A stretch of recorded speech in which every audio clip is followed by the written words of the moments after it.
Vous écoutez Europe 1, il est 9h30. Le journal des médias avec Thomas Joubert. Bonjour Thomas. Bonjour, à la une ce matin, 3 candidates à l'élection de Miss France dans le collimateur à cause de photos dénudées. Alain Delon plante une émission de France 2 au dernier moment et les projets de Luc Besson pour la télévision. Et on commence donc avec ce premier scandale chez Miss France. Il y a quelques jours, Sylvie Tellier nous avouait « Je me demande quelle Miss je vais retrouver nue sur Internet ». Eh ben on a la réponse, Miss Corse, Miss Limousin et Miss Tahiti. Le site de Voici a dévoilé hier des photos des dénudées de deux d'entre elles. Ça vous trouble, perturbé, évidemment. Miss Corse apparaît en lingerie, même topless sur certains clichés. Miss Limousin a posé en nuisette pour le salon du chocolat. Et Miss Tahiti en string, des photos contraires au règlement de Miss France. Sylvie Tellier vient de nous le confirmer. Ça ne fait pas partie des valeurs Miss France de poser ou de participer à des vidéos à caractère érotique, pornographique ou dénudé. C'est pas ce que l'on attend et nous avons un règlement et nous devons nous y tenir puisque les candidates quand elles se présentent en fait font une déclaration sur l'honneur. On a un jury de présélection 3 jours avant l'émission et ce jury de présélection en discutera avec les candidates. Pour l'instant, il n'y a pas d'exclusion immédiate. Il faut faire un cas par cas pour chaque photo, voilà. Et puis ce jury qui est composé de 9 membres, on décidera au moment venu. C'est une information exclusive. Alain Delon a annulé au dernier moment sa participation à un prime time de France 2. Monsieur Alain Delon devait participer hier au tournage de Simplement pour un soir, l'émission de Patrick Sabatier sur France 2, mais il a planté la production à la dernière minute. L'acteur aurait piqué une grosse colère en recevant une feuille de convocation, comme c'est l'usage dans les émissions de télé. Mais voilà, on ne convoque pas Alain Delon, on invite Alain Delon, c'est ce que l'acteur a fait savoir au producteur de l'émission. Il a donc annulé sa venue sans présenter d'excuses et on ne verra pas le duo qu'il devait faire avec Shaim. On dirait un gag. Hein. Bah oui, sérieusement, on sera au guignol. Je vous en prie.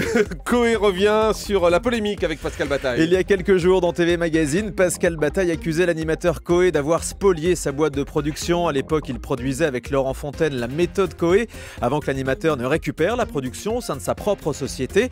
Coé qui était votre invité hier soir, Jean-Marc, voilà ce qu'il répond à Pascal Bataille. Je sais pas, quand il dit qu'on lui a rien donné, je sais pas, c'est très étonnant. Mais à la fin de la 3e saison, je crois que j'ai payé énormément, toutes les semaines, pour lui, pas Laurent, parce que les deux étaient consultants pendant 1 an, à ne rien faire, à payer une partie de leur personnel, qu'ensuite j'ai repris intégralement chez moi.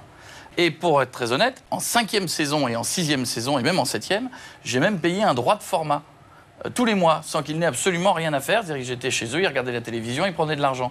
Mais c'est vrai que c'est très étonnant. Alors je l'ai pris à la rigolade, c'est pour ça que j'ai pas voulu en parler, il y a plein de journalistes qui m'ont appelé. Il y a tellement rien à dire. C'est-à-dire que quand vous avez fait les choses bien et que 5 ans après, il y a un truc qui ressort où je dis j'aurais dû rater un épisode, voilà, donc c'est un non-événement. Voilà, Coé qui réagissait pour la première fois hier à cette polémique dans mon émission sur Énergie 12. Au passage, signale qu'on a fait notre 2e meilleur score historique hier. On n'est jamais mieux servi que par soi-même. Julien Courbet sera fixé aujourd'hui sur l'avenir de son jeu. Seriez-vous un bon expert? L'animateur a rendez-vous avec la direction de France 2 qui hésiterait à renouveler l'émission diffusée en fin d'après-midi.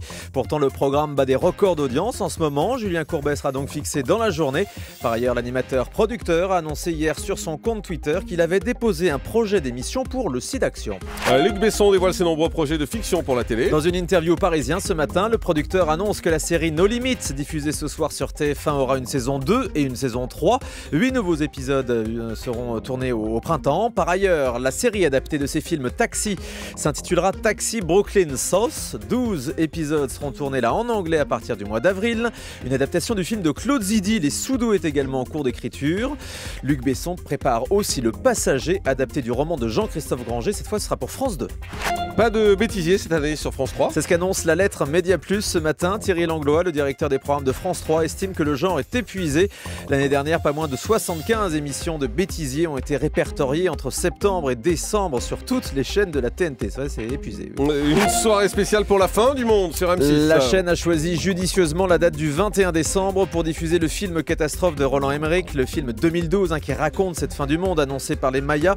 Et en deuxième partie de soirée, M6 proposera 2 documentaires présentés par Bernard de la Villardière. On verra donc ça le 21 décembre, à moins que la fin du monde n'intervienne avant. C'est quand même dommage de ne pas voir Bernard de la Villardière.